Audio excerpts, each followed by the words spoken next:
Welcome to the Carriker Chronicles, the People Show. Check the pulse of Husker Nation. Brought to you by Nebraska Spine Hospital. You're going to be seeing more of my, I was going to say pretty face, but I don't know. You decide how pretty or unpretty I am. More and more, because Nebraska football season is officially going to begin with games on Saturday, which means we'll be doing much more of the Carriker Chronicles and Carriker Live each and every Sunday night, 8 p.m. Central Time on my Facebook page. There's three things I want to chat about right here, right now. First of all, 12 Blackshirts were handed out today.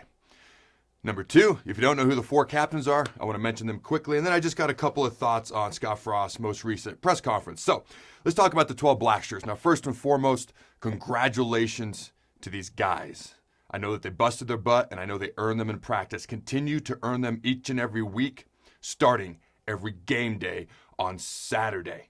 Hold each other accountable as a unit. Win your battles individually. And if you win those battles individually throughout the games on Saturday, and hold each other accountable collectively as a unit, you will do the Blackshirts proud. So, congratulations to DeAndre Thomas, who I've talked about potentially re-emerging at some point. This guy started a lot as a true freshman back when Mike Riley was coach, and this appears to be the re-emergence of DeAndre Thomas. Congrats to Ty Robinson, Ben Stilley, and Damian Daniels. I thought it was pretty cool that in a 3-4 defense, 3 starting defensive linemen, 4 defensive linemen got Blackshirts. Linebackers, we got Nick Henrich, Luke Reimer, JoJo Doman, Garrett Nelson, and Caleb Tanner. For all you math majors out there, that's 5 linebackers that got Blackshirts in a 3-4 defense, which means, obviously, not every starting defensive back got one, but Cam Taylor-Britt, Deontay Thomas, and Markel Dismuke. And I know they moved JoJo Doman all over the place as well. But congratulations to all those guys. 3 defensive backs got Blackshirts as well. And if you aren't aware of who the team captains are for the Huskers, there's 4. They were voted on by their teammates. Tight end Austin Allen, defensive lineman Damian Daniels, quarterback Adrian Martinez, and defensive back Cam Taylor-Britt. And I'm particularly proud of Damian Daniels, not just because he's a defensive lineman, and I may have shared this on a recent show, I forget, but I saw him as a freshman.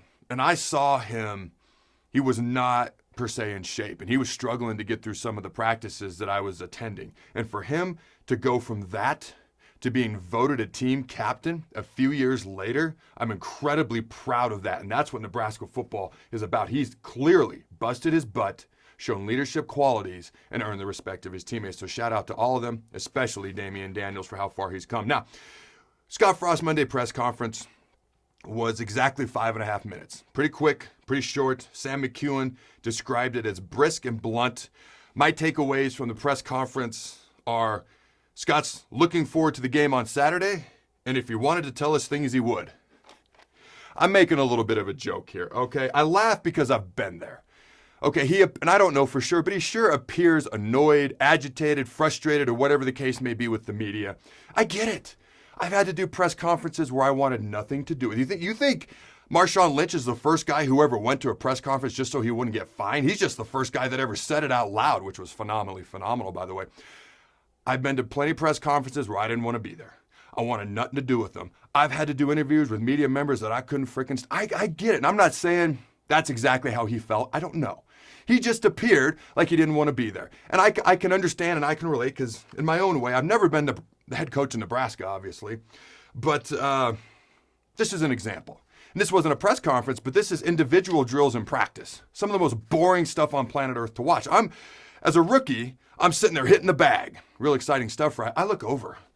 The first 3 practices in my rookie season, there's no less than 24 people in suits that had to be $10,000 to $15,000 a piece just staring at me our entire individual practice. So on my own kind of little level, I can kind of relate to what he's going through in some way, shape, or form.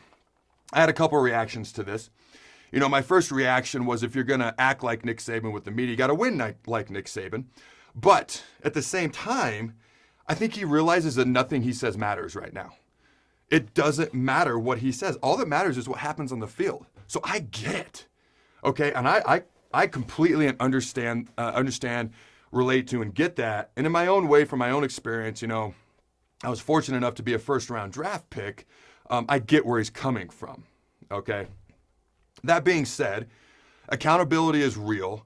And, my only thought is just don't make unnecessary enemies, because that is the lesson that I had to learn the hard way. So those are just a couple of my thoughts Do with those what you will. Throw them in the garbage, listen to them, whatever the case may be. Just my thoughts. And like I said in a recent show, okay, winning cures 95% of everything. So all that really matters is what happens on that field on Saturday. Until next time, Husker Nation, go big red, and always remember to throw the bones.